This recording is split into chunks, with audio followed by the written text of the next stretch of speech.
Hello everyone, this is Anita Webb Weaver, your catalyst for transformation and change. And today I'd like to talk to you about retirement. I know many of you looking at this are not yet near retirement, although some of you may be, some of you may already be retired. I like to approach the idea of retirement in a quite different way from that in the news media and in the books and so forth that are being written nowadays about retirement.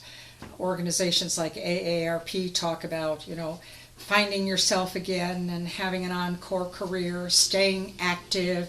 It sort of seems that all that's written and talked about with retirement is that we're not going to change. We're not going to slow down. Illness isn't going to affect us. Life is going to go on as before, only better. And only some of that is true, and only some of the time. The reality is that retirement can be a very rich and rewarding and important time in our lives. But I like to think of it as the Vedic scriptures talk about it, and that is a time of wisdom, where the time of being a householder, that is somebody who has a family and is working for a living, has passed, or at least passed for the most part. And now is the time for the soul to come forth and for us to move from doing into being. Now, I'm not saying that we won't do anything, or that we won't have second careers, or that we won't follow our heart's desire when we haven't had time to do it before. All of that may be true for us. But the reality is that retirement time is sacred time, at least as I view it. It's time to really pay attention to the soul's desires and for the full flowering of who we are, who we came here to be, to actually come forth. So I've created an inventory, a pre-retirement inventory, or even a post-retirement inventory that we can take a look at and investigate, similar to the way your financial planner would provide for you, to take a look at what are your strengths and weaknesses, what are the things that you might like to take a look at. And today, in today's talk, I want to take a look at 3 of those areas. Those areas are releasing your fears, lightening your load, and establishing a new rhythm for your life in the time of retirement. I'll go back to each of these areas and invite you, along with me, to ask yourself questions related to each of these areas.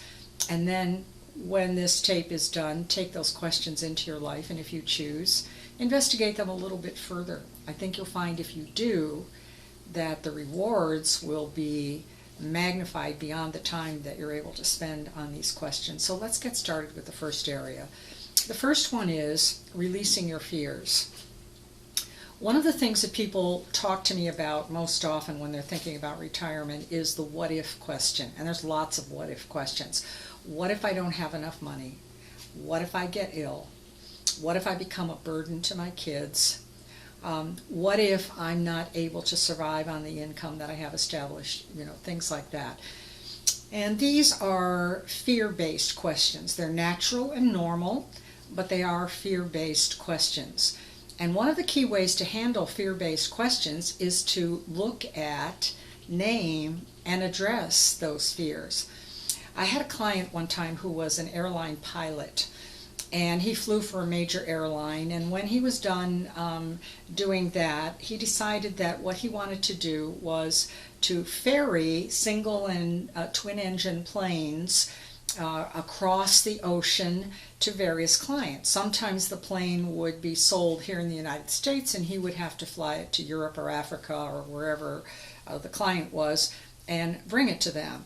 Or sometimes he would fly commercial on a commercial flight to Africa or Europe or some other place and bring the plane that had been sold back to his clients here. But it required that he had to make frequent transatlantic flights in a single or twin engine airplane. You might imagine that that was fraught with a lot of fear. And he said that in the beginning he was very afraid every time he stepped into one of these planes, and he found that his fear was getting so great that he might not be able to continue doing this very lucrative position. So one day he said, you know what I really need to do is sit down and name all my fears and write them out. And that's what he did. And that's what I'm going to suggest you do. What are your fears about retirement? What are the ones that you can name right off the top of your head, and then do a little more investigating and say, what are the fears behind that fear? And then what are the fears behind that fear? Am I afraid, for example, that I'll be left alone with no friends, no family, no one to love me? What are my deepest fears? So name them. That's the first step. And then the second thing is to take a look at those fears and say, are they realistic? Do I have a life-threatening disease right now? Do I have family around me right now? Do I have friends and loved ones that I can talk to and pick up the phone and call right now? If I don't, might I want to do something to develop more friends, more contacts, a greater social network? You get the idea. Once you can name those fears, known and unknown, and then you can say, is that a realistic fear? Is it something that I'm imagining might happen? Is it something that I believe will happen? Do I need to change my beliefs? Do I need to change my behaviors? Do I need to expand my network? In other words, what are the things that I can do right now and in the near future to reduce that fear, or possibly even to eliminate it? Let me tell you what my friend did. What he did after he wrote down all his fears was he decided that he would take steps to address every single fear. So one fear was, for example, he might have to land on a remote island, and there are a number of them, and he might not have enough food, or he might the electricity might go out in the plane, and that actually did happen to him one time. He might crash land. What would he do? Where would he go? Where would he get fuel? So he wrote out answers to all these. He investigated what he could do ahead of time. He made sure his plane was fully stocked and stacked with whatever he needed, and he practiced crash landing. What if he landed in the Atlantic where it was freezing? What would he have to wear so that he could survive until someone could pick him up? Where would he try and crash land if the plane developed electrical problems? And that did happen, and he knew exactly where he had to go. Everything that he could take care of ahead of time, he took care of ahead of time.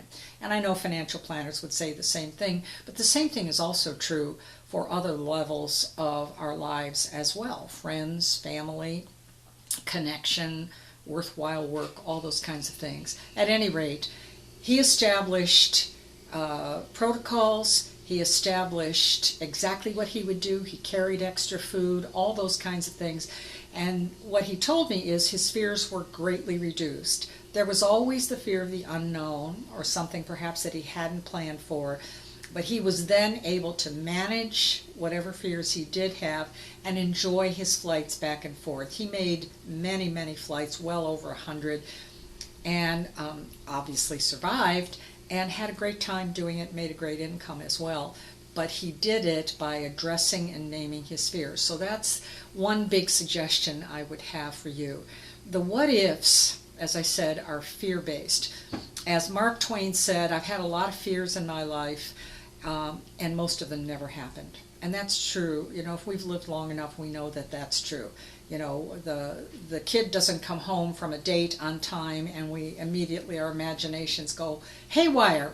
Where is he or she? I know they've been in an accident, and more than 9 times out of 10, none of that is true. So address and name your fears. Do what you can to alleviate them, or plan for them, or mitigate them, and you're going to feel a lot better. Which leads us to the second point of lightening your load. And here's what I mean by that. By the time you've reached my age, and I'm not going to tell you what it is, but you can guess, by that time you've had a lot of things happen to you and to your family. Many of them wonderful and good, some of them not so good. But you've also, very likely, if you're like me, find yourself carrying some burdens. Burdens of, I wish I had done some things differently. I wish I had not done or said certain things. So the burden that we carry is full of regret. It's like Santa's, big bag of goodies, but they're not so good. They're burdens of regret and sorrow, unreleased sorrow, burdens of unforgiveness, mostly of ourselves, not just of other people, but mostly of ourselves. So here's some key questions to ask for yourself, of yourself, to lighten your load. What have I still not forgiven myself for doing? What have I not forgiven myself for not doing? What regrets do I still carry? What would I still like to do with my life? If you can answer these questions honestly and process the feelings, don't just look at this intellectually, but process the feelings. And if you need assistance doing it, there are a number of wonderful self-help techniques like EFT, or the Emotional Freedom Technique. Look it up online. It's very easy to do. And you can find that as you ask yourself these questions using techniques like that, you can quickly and easily release the feelings. But the important thing is feel the feelings. Don't deny the feelings. Another good technique to use is the Presence Process by Michael Brown. Those are two. EFT and the Presence Process are two really great techniques for you to look. So lighten your load. Give yourself permission to look into that grab bag of stinky, awful material that you don't really want to look at. But if you don't look at it, you're going to wind up carrying it with you into your retirement years. And you don't want that burden on your soul, on yourself. You want to lighten it. So that's a really key way to lighten your load. And the third thing that will really help you establish a very positive atmosphere in your retirement is to establish a new rhythm for your life. The rhythm for your life so far has probably been one of rush, rush, rush, hurry, hurry, hurry, raising the kids, earning a living, climbing the ladder, planning for retirement, and maybe you have grandkids that you're starting to assist with and so forth. The way I view it is retirement time is soul development time. This is the time when you've already developed a lot of your external skills and talents. And now is the time to pay attention to what the soul wants. What are the talents? What are the qualities of character and soul that your soul is calling forth in you? It may be that your soul will also want you to do something in the world, or it may not. The soul may want you to withdraw from the world. So you want to look at establishing a rhythm. We're not suggesting that you go away to Tibet and become a hermit. That's not the Western way, and I don't think most of us are required to do that for our soul development. But it may mean that you want to establish a rhythm of withdrawal and going out, withdrawal and going out. To withdraw from the world so that you can become familiar with and relaxed with yourself, with your very being, is really, really important. And so many of us buy the image of an active retirement. There's nothing wrong with being active. I'm just suggesting establish a rhythm that also allows you to become internally active, which means that you have to withdraw from external activity at least for a time. I would like to recommend, if you can do it, go on a retreat before you retire. 3 days, 5 days, even a day. Find retreat time in your day, in your weekend, in your month, in your year. If you can do these things and address just some of these issues, as I've suggested, I think you will find that your retirement will be juicier, happier, more enjoyable, more content, and certainly more soul-centered. Until next time, this is Anita Webb Weaver, thanking you for watching.